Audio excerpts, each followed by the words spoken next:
All right. So we're starting.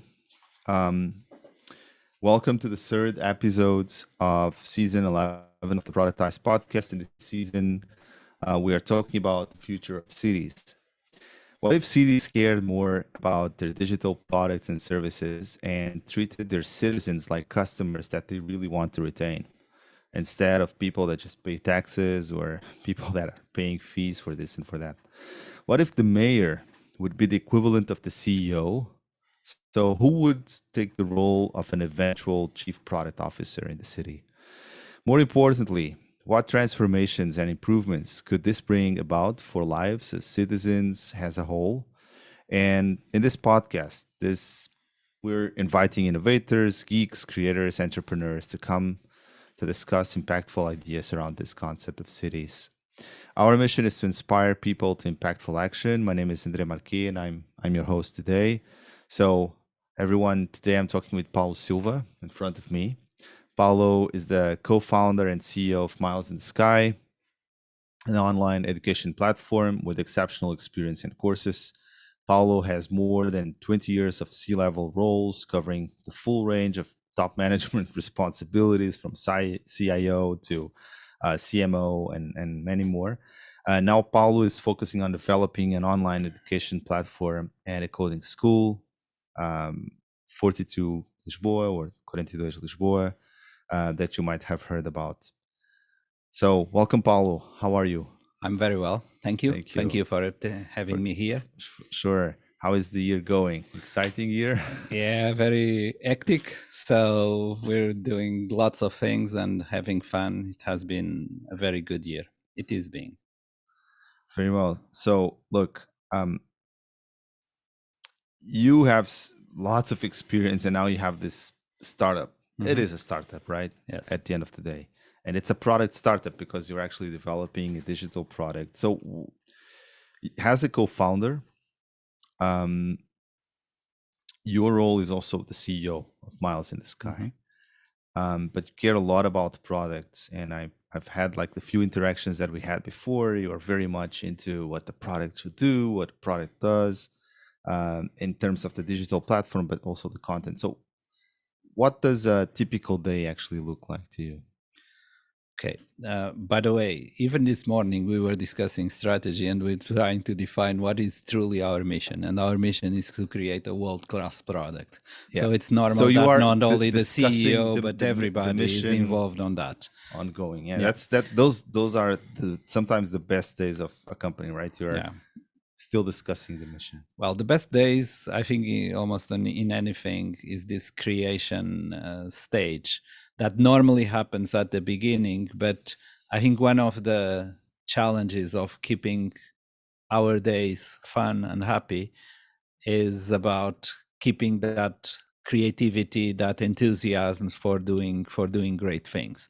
So a typical day for me is pretty much that interaction in the office. We have been able now to bring more people, to recruit some new people. How many people do you have in the team right now? 6 plus 5, 11.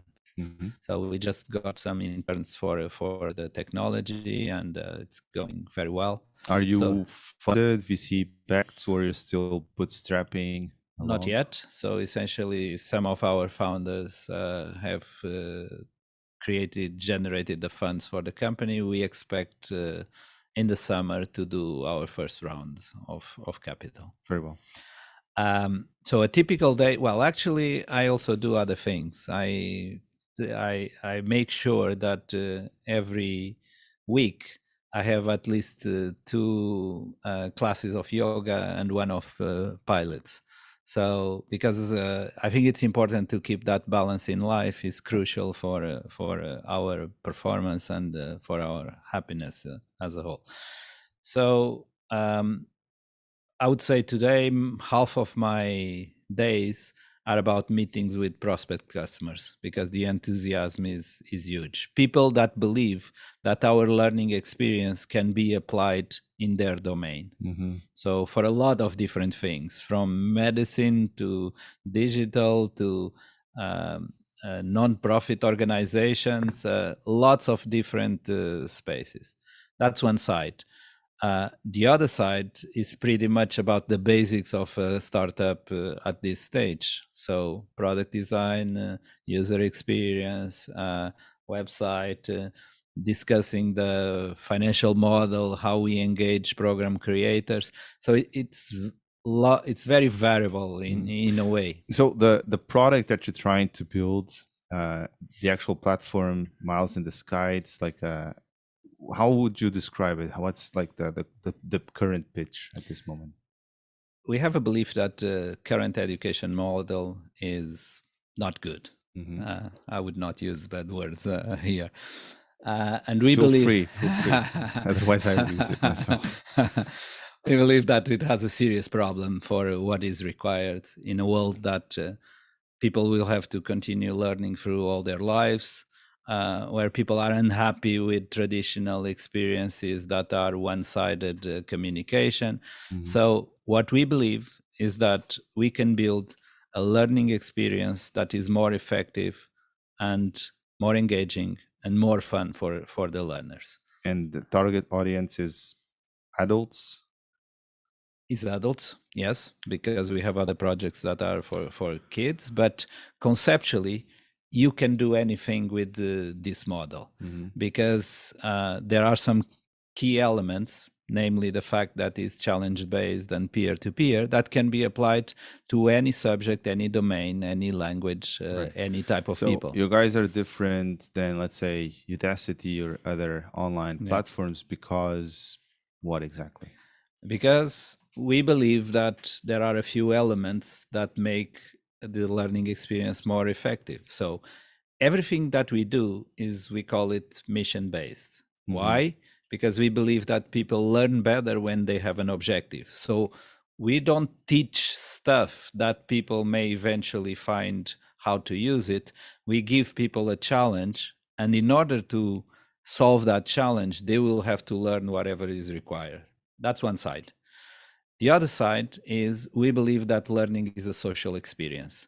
So people learn with others, and we create every single opportunity for interaction between peers.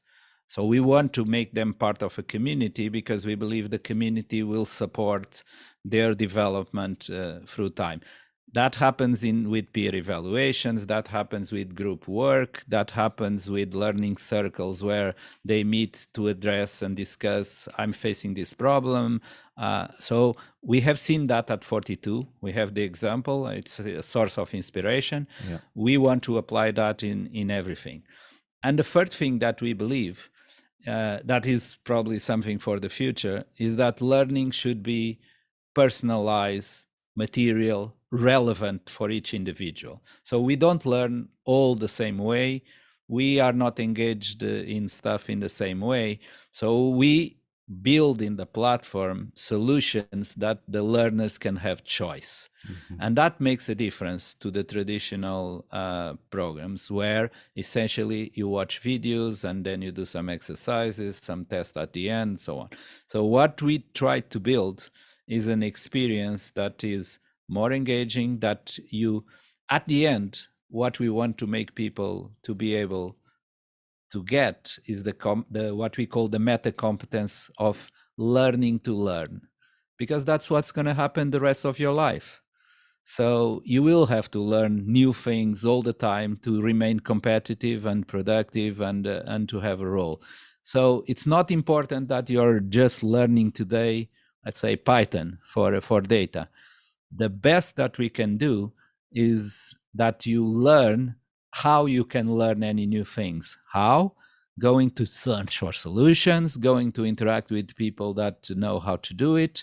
And that's our main goal. Making people learn to learn.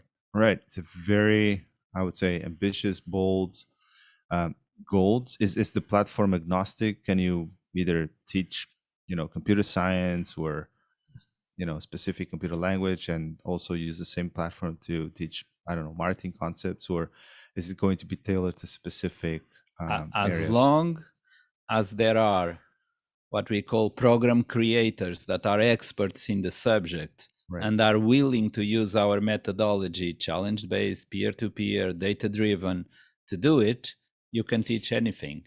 Actually, we say we don't teach anything. We create the conditions for people to learn, which is a different thing. So just to give you an example. So the first program we did was about data, Python for non-programmers. Then an external... So that program is already... Yes, it's online. It was launched in October. We're going to have another edition now. The other nice thing... Sorry, is it available for people that want to do it online? What will be available is what we call a digital experience. That is going to be the first. And then the data is already a specialization that will follow the digital experience. Very well. But I was giving some examples. Partner that we have created a no-code program that they're launching right now. We're discussing with an entity that is building the Apolitical Academy, which is a school for politicians with Ricardo Marvão.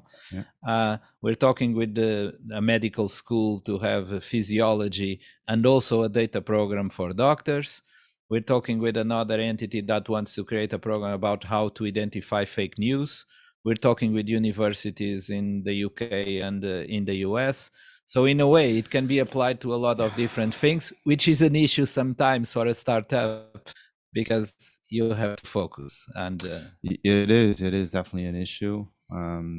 Well, let's go into that. But let me just tell you an anecdote here. So yesterday I was having this conversation with this 22-year-old girl because her sister told me, hey, André, she should speak with you because she needs some lights into what kind of masters she's going to take, and you might help her out. And she's just finished the maths bachelor at the ZEG, so pretty smart girl, right? And she was telling me as she went on the first year, she was having all this advanced mathematical concept, and she was nailing it like 20. But then a second semester, she had the computer science class in C++. She had to learn C++, and she totally failed it. Totally, like she was very smart student. She was doing all this differential partial equations, and suddenly she's going to this C++ course, and she was totally failing it. But she told me, it's not just me. It's like most of my colleagues were failing at it, and we were really having a big struggle. So I don't know. Let me just... The way that I want to put the question to you is, you have all the smart kids, obviously smart kids. They know, or at least they have the framework to learn very advanced concepts and so on, but still they are failing in specific subjects. What can we do about it? Can we use Mouse in the Sky to give that specific course in a better, more structured way that people are actually going to understand? Because we still have that very same problem inside universities, and mostly it's because it's not being properly taught, in my opinion. Yeah, let me give you an example. That is when we have several sources of inspiration from things that all the team has done in the past, and as I said, one is 42. I think you have been already there to 42. Yeah. And if you talk with the kids that are there, some of them were dropouts from school because they don't recognize themselves in the traditional model. As I said, the traditional model has serious issues. It's still the same from 2,000 years ago. So it's a teacher in communicating, giving information, then some exercises, exams, and so on. So things change when you expose people to a challenge, so a goal. You have to do something at the end, something that you were not able to do. If you give something that is material, relevant, that they can recognize, that can be applied, it changes the way you learn. And that's what they say. They always said, for example, there was an exercise that was creating a ray tracer that is a reflection of image in a solid and so on. An exercise for the students at 42. Yeah. And it's the first time that they said, now I understand why mathematics can be applied to real things. Right, because they have to have the orthogonals and so on. Nobody tells them that they have to learn mathematics. They have to learn some mathematics because it will help them solving the Right, it's not challenge. And complete. what the other interesting thing that they do is they go into the room to find the guys that are strong in mathematics to help them. To help them. And that, what I believe that it does, and what we truly want to create, is you're not only developing technical skills, you're developing human skills, the ability to interact with others, the ability to communicate, resilience, the ability to go, search, fail, try again. And those are the critical things for the future. So we have students there from 17 years old to 50. Half of them have never done anything in coding. So 42 is a coding school. Yeah. And it is exactly that experience that we want to bring. It's a 3-year program on average, because they do it at their own speed. So there is nobody, it's absolutely freedom and responsibility. So at the end, some do it faster. Can you do faster than that? You can, but it's hard because in the program there are also internships, an internship of 4 to 6 months. So that part is you cannot go faster. But yes, we truly believe that it's possible to build an amazing learning experience. And you are doing it. You are doing it already. All right. From what I understand. So let's just backtrack a little bit and talk about your career, because I think you have a very, very rich experience. 20 plus years in C roles is definitely a lot. And in the 90s, you started working as a consultant at McKinsey. Tell me a little bit about that experience. How did you start your career in consulting at McKinsey back then? Yeah. As we were chatting before, I've been very lucky for being in the right place at the right moment. All right. So I did my MBA at INSEAD, and I immediately joined McKinsey. It was the beginning of McKinsey in Portugal, and it was the beginning of a big economic transformation in Portugal. Right, so yeah, we were still growing back then. Yeah, Nobody really remembers. We were growing a lot. I mean, especially if you are younger than 20. I mean, it was the time where everything was happening. The private banks were coming for the first time. The telecom sector was being opened. The supermarkets and hypermarkets, the TV, the private TVs, everything. So the gulps and the electricities and everything was happening. So it was a fantastic time. And because there was a generation that had been burned during the 25th of April of the revolution, there were the teams that were in the management were not that strong. So there was a lot of need for consultants, and we were doing like the real strategy work at that. But I only stayed there for 2 years because I went to work for my client, that was BPI. Actually, to do the project and that you started as a marketing director there. Yes. So BPI is a Portuguese private bank. It's one of the historical ones. And inside the company, you became a chief information officer. So you went from marketing to CIO. Yeah. How did it happen? I mean, BPI, actually the name at the time was Fonseca Ziburné, was a very traditional bank. And we wanted to do new things. Actually, we did a lot. We changed mortgages. We launched a lot of products. But in all times, technology was the major roadblock. Right. So one day, the president, that was Dr. Silva, he told me, Paulo, I'm tired of listening to you complaining about technology. Why don't you go there and do it yourself? And that was the time when I moved. Actually, I moved after an important project that was, we launched the first co-branded credit card in Portugal. The name was Cartão Universo. Yeah. And when we won, it was a joint venture with Sonai. And when we won the bid to be the provider of that card, I picked my bags from marketing and I went to sit in the IT. Because I knew I was still marketing director, but I said, I'm going there because I knew that nothing would happen if we were not able to do it in the technology. So it was not customer service. It was not marketing. It was not. It was IT. And that was the moment when I moved there. And I think it was a beginning of a big change in my life. So my background is economics, but since then, which was about 1995, I've been working with technology, and afterwards, after BPI, I moved to be the CTO of Vodafone, where I had to learn even a new layer that which was is the the telecom telecom side. layer. Yeah. Wow. So you It started. was a fantastic time. This period. Yeah, I mean, 2000s, we were just launching the 3G auction here in Yeah. Portugal, right? Yeah, but So still at the bank. When I say I've been always very lucky, is because I've been at stages. Actually, the startup now reminds me some of the times that I was either in BPI and in Vodafone, actually Telecel. That was what I joined. Why? Because it was a period of big growth and transformation, and we were doing technology things to support that.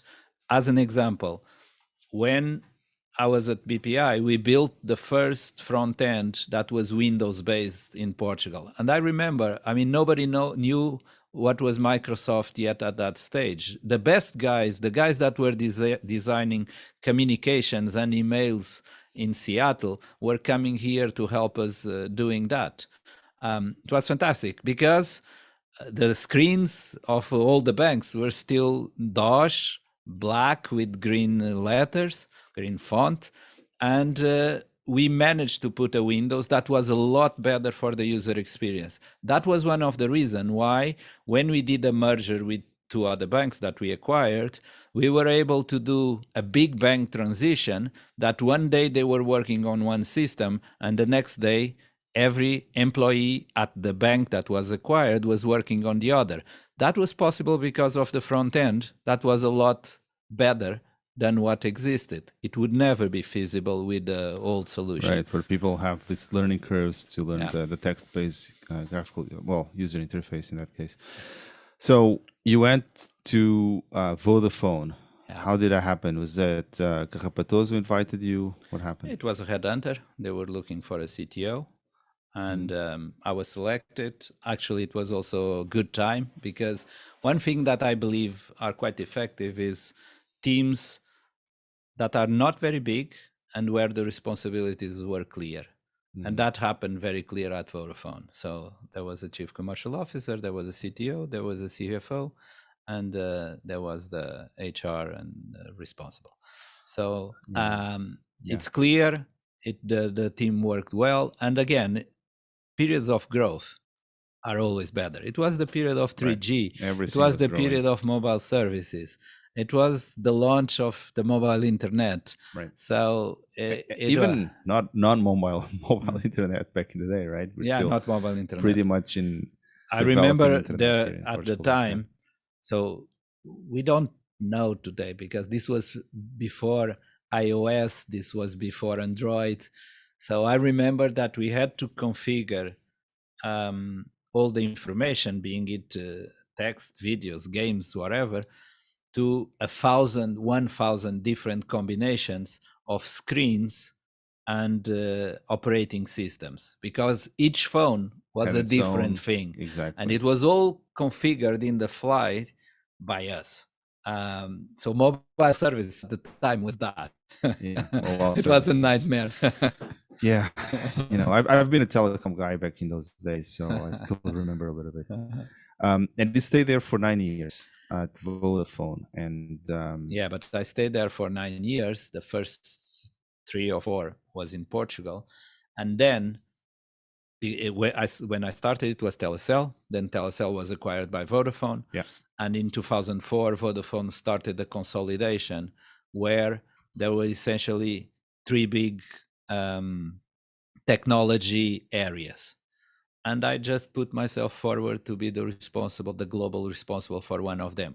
So the three areas were IT, network, and mobile services. And I joined mobile services. Later on, I also got the IT, but was not intentional. Side effects. And you stayed there until 2009, and then you kind of said, this is enough. And from 2009 till 2011, what were you doing exactly? Well, before that, I was in the Vodafone group. Then I was 2 years in Turkey until 2 years in Turkey. Yes, where I went back to be chief commercial officer. So I had sales and marketing again, and not technology. So I went back. But you were telling me the story that after a while you've kind of had it enough, and you wanted to do then something in else. 2000, at the end of 2009, I left Vodafone. Okay, and to be honest, I didn't left very happy at the time. I left because there was no role for me anymore. And I went into a period of a bit of soul searching, what I really wanted to do, if I wanted to go back to the corporate world. It's difficult when you had a top responsibility job, then to decide to go back to do something that may seem a bit not enough for you got used to the 40, you got used to the excitement and the responsibility and all of that, and then so I decided just to change my life and to pursue another passion that I always enjoyed, architecture. So I decided to start and learn architecture. I applied to Technical University. I was accepted. So I joined a group of young boys and girls. So and I started learning architecture. It feels a little bit like that movie, right? You have the intern or the internship where you have that was me. That was 40, me. I don't know, you were maybe a little bit over 40 back then with a bunch of 18, 17-year-old kids. That must have been, a very humbling experience at the same time, because you were the CIO, CTO of some of the biggest companies in the world, and suddenly you are sitting side by side with a 7-year-old kid that just wants to go party and I don't know, actually, whatever kids do when they're 17 years old. So no, that was not the problem. 18. The problem was, let's say, design class. And for me, that was sort of a struggle. And I was looking to the side, and there was a girl that was doing one scratch, one line, and the line was beautiful. And for me, I mean, it was very different. So that part, that sort of more creative, artistic parts, because my background, so if it was more the concept, the design, the structure, and so on, that was more normal. But there was a part of the architecture that was really fun to see how other people address it and so on. How did other people your age, I guess, I don't know, your wife, your friends reacted when you told them I'm doing a university degree? Because and that's it, that's what I'm doing now. I'm not working. I'm doing find this. It weird, but they were surprised, but that's it. I guess lots of people cannot afford to do, I'm not going to call it a sabbatical out of respect that you were actually studying. It's not exactly a sabbatical, but soul searching, I guess that's the words. I mean, you had enough money to do it. You were at ease. You could have lived this life because you had the chance to do it. Not everyone has that opportunity, right? I was actually speaking with someone yesterday, also a 40-something-year-old guy, that after many years of corporate adventure, he decided to stop for 2 years. And the reason is that, I'm not giving the specific example, or I don't even know if that was what happened with you, but people burn out. They are in a company, they have lots of responsibility, they're pushed just over their limit, and then they say, this is too much, or I'm exhausted and I cannot fight this fight anymore. Does it make sense? What, to make sense to burn out? To burn out people, to burn out people, to take them to such a, you are a high-fledged professional, you are a respected professional, people take you into consideration, but instead of having, in internet we have this thing called throttling, right? When you don't want people to download as much as they can, what ISP does is throttle the velocity. So the bandwidth is it's capped. Mhm. So shouldn't we also throttle people at their jobs and say, Yeah. man, I know you are very high profiling guy, but you might burn out. We're not paying enough attention to that You problem. should have that concern, but honestly, at the end of the day, all these things are a personal choice. And if you should help people, you should question them, but it has to be each one of us that has to find the awareness of the situation, because sometimes you don't have the awareness. You are so much into the excitement of doing things, and the all that comes to your mind to you want to do it, so yes, it's important to have people that will call the attention to that, but at the end of the day, all these things are a personal choice. And yes, I did exactly that. I even suffered when I stopped. I had some even medical issues on that. I mean, I was feeling my body was reacting to that burnout. So it's not only emotional; it was also physical for a while. But actually, it didn't last that much because That's why we after a few months being in the architecture, I had to suspend my course because a VC company that bought a mobile operator. how many months is Like 6 months. 6 months. Yeah. All right. So you I did still like may a have that. I full still have my semester. inscription there. So one day I And might you were do that. actually an applied student. Were you going to classes yeah. like every day, yeah. not just? All right. Yeah, geometria descritiva and all drawings and all of that. It's good fun. Right. But actually, what I felt is it was the basics, it was the fundamentals, and I wanted to go to the architecture part of designing things immediately and so on. And that was only in later years. So even if that opportunity to work with a mobile operator that was acquired had not come, I'm not sure I would have continued because it was too long. It was like 3 or 4 years until getting to the interesting part of architecture. So you were actually seriously considering of doing architecture as a living, or No. did you do any kind of validation? So that's that's a lean startup lingo. Talking with architects and No, architects. I didn't want to do it, but I like to do and to learn things for its own sake. Right. For example, I built a house, and several elements in my house, stairs, windows, were designed by me. I like the details. I like to think how people live in a place and how can you prepare the experience in the design so that the living experience is better. So I was already doing some things without enough knowledge. So I was more looking at the learning for its own sake, not to practice. So how did this rich experience help you in developing and founding your current project? And first we can go to the 42 Lisboa School of Programming, and now Miles in the Sky. Actually, it was a little bit later. So in a way, I didn't went into the corporate world, but I went into business working with a venture capital that was the owner of a mobile operator, doing transformation, substantial revamping of network and doing a joint venture with another operator. Anyway, after that, when I came back, I still had a stint at banking. So for 4 months, I was board member of Caixa Geral de Depósitos because the CEO with whom I worked in the past had created a great team. There were some issues, political issues, and so on. We left. And then for 2 years, I was CEO of Euronext, the stock exchange.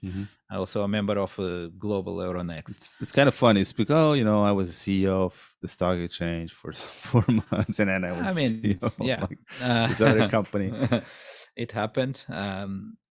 But while on the other ones, I say I was lucky to be there at the golden age of banking and the golden age of telecom. Actually, the stock exchange was not for me. It's a very controlled activity with lots of compliance and bureaucracy. And after a while, I find out that it was not what I wanted to do, and that was the moment when I moved. And I joined Pedro Santa Clara, that I had known back when he was doing the new campus of Nova. And he had set up a new company with a group of young people that were there. We were the adults in the room. And after a bit of dating that he was trying to convince me, I joined him as a partner, and we have been doing all these projects from 42 to Miles and so on. And it has been, is being one of the most rewarding times of my life. I'm very happy about why is that? Why do you feel that this feels to you like the golden age of education or tech education or edutechs? Because I believe education will change dramatically over the next few years. So we already knew what worked and what didn't work in education, but now, apart because of the pandemics, also because the technologies came together and allow that to be done. But when I say the pandemics, you have to remember that thousands of entrepreneurs were at home during the pandemic, seeing their kids having school classes in Zoom that are terrible. They are just the replication of what was done in the physical rooms, worse on now on a virtual environment. And all of them think I can do better than this. So things will change a lot. Today, there is a possibility that any university in the world can create programs and even set up just a space here for people to interact without teachers being present here in the room. People understand that you need new formats. There, 50% of, according to the numbers, 50% of the people in the company will, in each company in Europe, will have to get new skills. It's a huge transition that will have to happen. So what I mean is there is growth, there is technology, there are ideas. The technology is ready to do a lot of new things. If you ask me, if I look in 5-10 years, I think education will have very different elements. Probably it's going to be in the metaverse, because you need to have an environment where people can apply their skills that they are trying in a parallel environment, not to damage the real one. I think there will be a lot more of immersive technologies, because that will be crucial for the engagement and the experience. And I think we will have to fund all this transformation that is huge. And I'm not even talking about other countries where 50% of the population are going to be below 20, like Africa. This is going to happen in 5 years. We will have to fund all of this. I think crypto will also have a role. And we are seeing already some things where people are paid to learn, which is the opposite of what we are used. So it's exciting in a way, because lots of things are happening. What I do with my kids, not successfully though.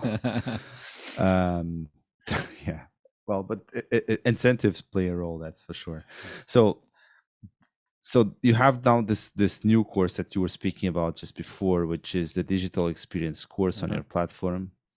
What is it about? Where, what is the syllabus like? Yeah. So we have it in like two sides, B2C and B2B. Let me talk about B2B, where we are working with a partner that is Purple. So essentially, we believe that this digital transformation that companies are looking for is technical, but it's also human skills and new ways of working. So, and the way we propose to start is by exposing your employees to a digital experience, an experience where they can try different aspects of the digital world. And like designing a customer experience, creating a website, doing a digital marketing campaign, and producing analytics reports, things that they have never done. And like in 4 weeks, part-time, they will be able to do these things, understand, well, the digital is not that crazy, strange thing that is there. I'm able to do things. At the same time, this is sort of a trial to see the motivation and the intrinsic abilities of people to learn. After that, it's like a setup to decide then, well, I love doing a website, why don't I go to web development? Or I love doing the analytics, I can do a specialization in data. Or I love the digital marketing, I can do a specialization in digital marketing. It's like for people to explore what they can do, understand what they like, and then move on to a specialization. So what is your thesis on reskilling adults? Because that's what we're talking about. We're talking about like the 50% or so that you were telling me that need to reskill in the next years. And let's say someone in their late 40s, right? What concepts you believe are key to educate that persona in the future? Well, I think the first need is to be able to show them that there are learning experiences that can be engaging for them. Because most of the people at that age, if they think about traditional education, they will not want to go into that. So again, I go back to the experience of 42, where there are people learning code from 17 to 50. Some of them have never done anything. We have bartenders, we have air pilots, we have so it's possible. But they're very not all smart bartenders, very smart. Exactly. Right? So that's the point. Because the first you thing, do lots of selection. screening and a very, Yes. very steep But selection. we believe with more guidance, you don't need to exclude that many if you support them through the process. So it's not only to tell them, do a website, is why don't you start by doing this part and then this part and then this part? But okay. But what I mean is not everybody is reskillable for digital technologies or even to other things. So the first part is to understand, for people to do a self-assessment, if that is really what they want to do, and if they have the motivation to do, it's a self-selection process in a way. And then we need to support them through experiences that are fun, engaging, cooperative, and so on. But some of them, I don't know how many, 20%, 30%, 50%, may not want to do that. And they may want to do something else, like open a shop, do an Airbnb, or do sales, or Remax. I don't know. There are opportunities to do different things. But some of them, I'm pretty sure, we have seen that, can do different things. We have to work. Essentially, we learn with every single course that we do. And with every single entity that we talk, we learn. We will understand what the companies want to reskill. Maybe it's not web development. Maybe they want to learn Azure or .NET or something else.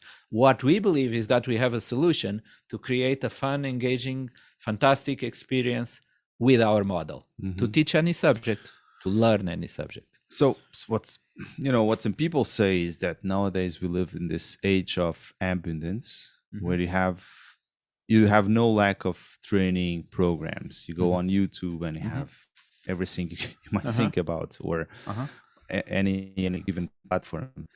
The real currency is willingness to learn, because you speak to the average person on the street and you ask, well, what was the last time you did a course on your own, or what last thing you learned? And people probably tell you, it's like back when I was at school, right? It's not.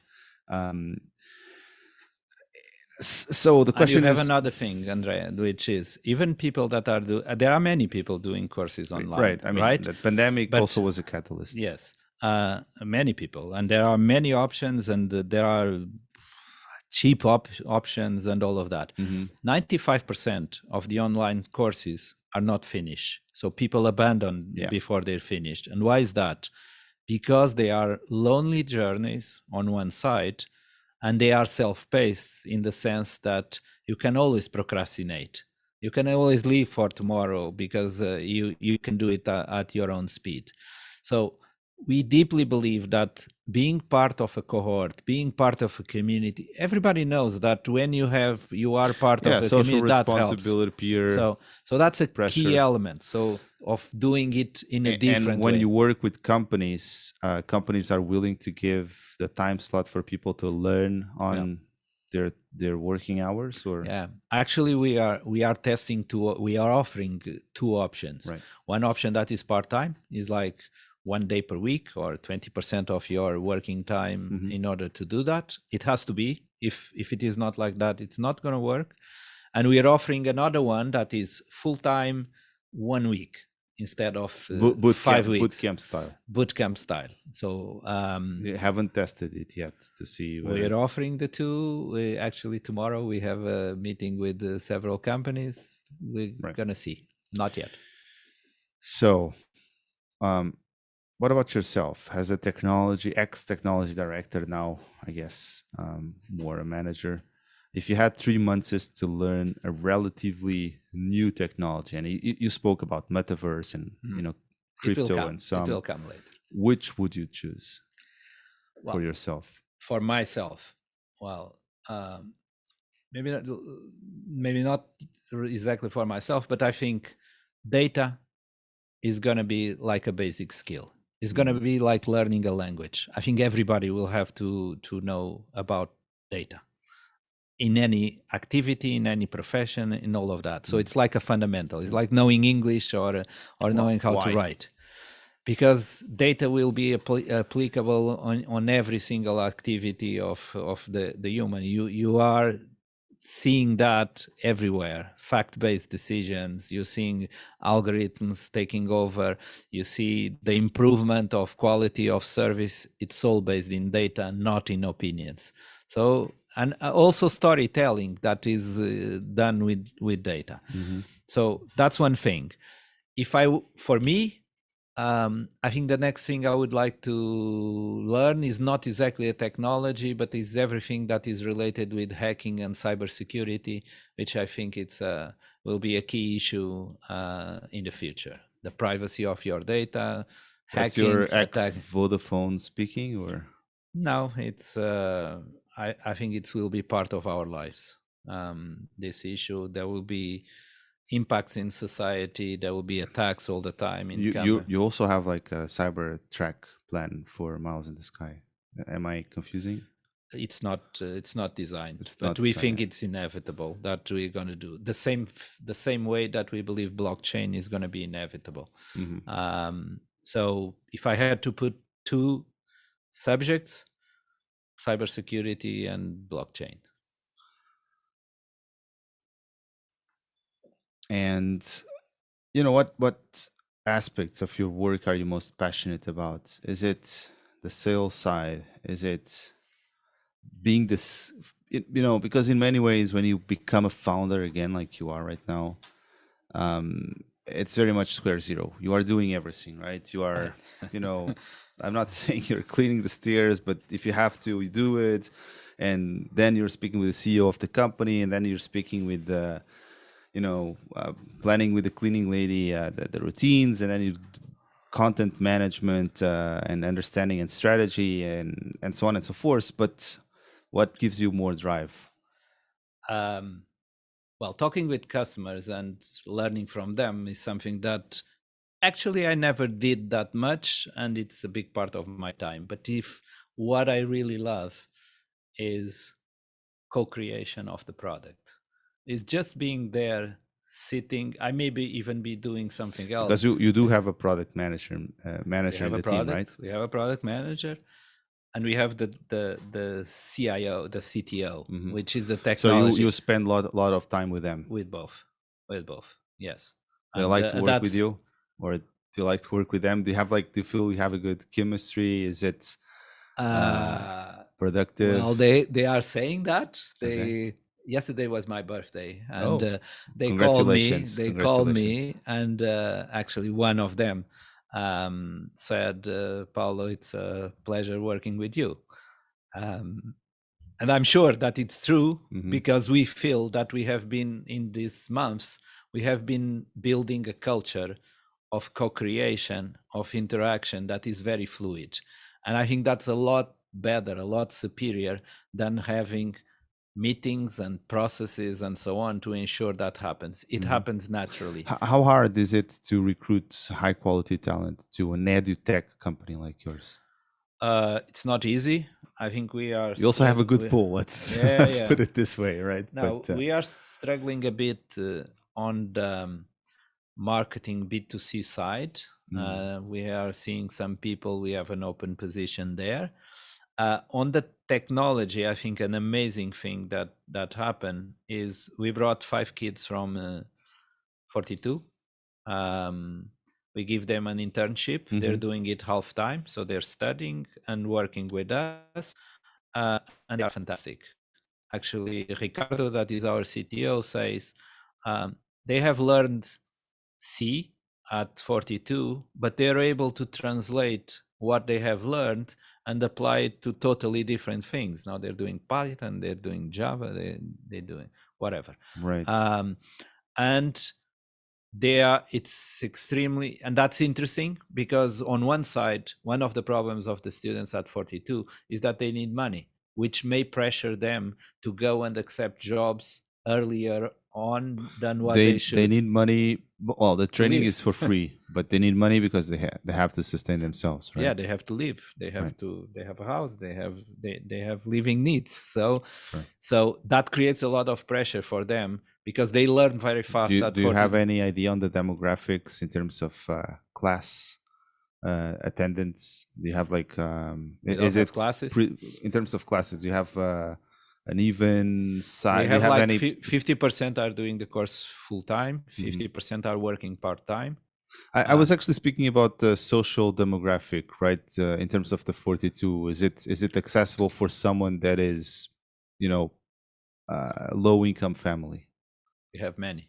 We have many. We have many. I mean, it's definitely more accessible than something that you have to pay. But the rest still remains, like transportation, food. Because it's a purely meritocratic process of choice. Yes. All right. It's totally inclusive, but at the same time is selective on the skills and the motivation. So one of the aspects, at least for 42, that some people find interesting today, but maybe they were not find it so strange 2 or 3 years ago when the project started, is that you actually have a campus, you actually have on-premise computers, and people are supposed to go there to do their training instead of staying home and doing the program at home. Miles in the Sky is a little bit different because people can use their own laptops, they can do it on. It may also have physical activities, and namely in the companies, there will be physical activities, and we plan to have like a one-day hackathon can be in the middle of the program. But I would say to scale, which is part of the goal, it has to be mostly online. Why didn't you choose that track for 42, where people could just stay home and do it on their own terms? 42 has a model that has been tried, is proven, and is replicated in every single campus that is created. But the main reason is what I said. There is a huge benefit on the peer-to-peer interaction. And that on the physical in-person on the peer-to-peer there is a huge benefit on the peer-to-peer interaction. When you are on the same physical space, that happens naturally. You just walk the corridor and you talk with somebody there, and you see that someone is doing it this way or that way. When you are in the online, sometimes we say that when you move from the physical to the virtual, the space becomes time. It looks a bit philosophical, but what it means is if you want to create interaction in a virtual world, you have to set up a time and ensure that it will happen, because it will not happen naturally. Is that quote yours? The space becomes time? No, it's from the director of 42 in São Paulo. But we like them a lot. I love it. It is so true, right? When you are in this async mode or online pure modes, space does become time, right? You have to slot it, you have to book it. So André, if you ask me what is the biggest challenge for Miles in the Sky, it's not creating courses that are challenge based, it's not creating content that is engaged. If we are able to crack a truly community-like peer-to-peer interaction in a virtual world on a continuous and productive and effective way, I think we have cracked the solution. we're doing what we can. I'm not saying we're there, we're not, but that's one of the critical things for us to Well, the get done. vision is definitely there. So let me tell. Well, we have been speaking about private initiatives. All these are private initiatives. And what about the role of governments in the change of the educational system for adults? What can do governments do to encourage, older people to keep on learning and developing the skills? Are you planning to have any government? Because I've been speaking with lots of people from other countries, especially in France and Germany, and they have so many government-backed funds for adult education that anyone that wants to do anything can just apply to one of those grants. And money is really not an issue, right? There's lots of initiatives, government-backed or region-backed or city-backed. So what can cities or city governments or even governments do to kind of support activities like yours, private entrepreneurs, really? Okay, so And I know you have some very libertarian opinions, but it's Yeah. touching your own pocket Yeah. this time. Yeah, it's more than that. So, as you say, I'm a liberal. So, my first reaction for government is get out of the way. And there are many things that governments could not be a roadblock. For example, when you have to certify a course, every rule that you apply are rules that are coming from traditional education. You measure how many classes you have per week, how many teachers you have per class, and so on. So if you want to build something that is innovative and different, you will never pass the filter. So, and that's what I mean, being in the way of being a roadblock to do creative Regulation and and innovation so on. things. Okay, but I believe that we have been quite incompetent until now to get any public funds. So we keep on trying, in particular for another project that we have that is for kids 12 to 18 Right. years old. Yeah. It's big. We want to open 10 centers in Tumo. Tumo.org, right? Yes. Tumo will need public funding because you're not able to do 15,000 students as we want to do especially without for some type low-income of support. families and so on. And there is a reason for public support, which, being a liberal, one of the reasons is externalities. There are benefits for society for the people having higher levels of education. It's not only an individual benefit, it's a joint benefit for society, and that justifies public support. So yes, if you talk to me about cities, I think the competition of cities is going to be about talent. It's about being able to create innovation and creativity, and we have seen that. That's where the growth, the economy, the value is created. So if we set up the conditions for talent to be built in a city, is something very powerful and to attract businesses. to stay in the city, right? Yeah, to stay because when you have talent, it also attracts business. When you attract business, you retain people, and it's a virtual circle. So, for example, Tumo, we are working with municipalities so that municipalities will support part of Tumo. So essentially, we want to bring private money from private entities with public management. Lisbon as well. So we're talking with 10 or 12 cities at this moment. Probably the first one is going to be Coimbra. But they understand how to build something to teach kids, to where kids will learn creative technologies, will be a base for a lot of growth, development, transformation in the city. So that's one aspect. That's the one where we are looking more for funding. In terms of reskilling, it's going to be a big social problem. So if we think that 50% of the people will have to change their activities, their jobs within the company or to do something else, there will be a social impact for that.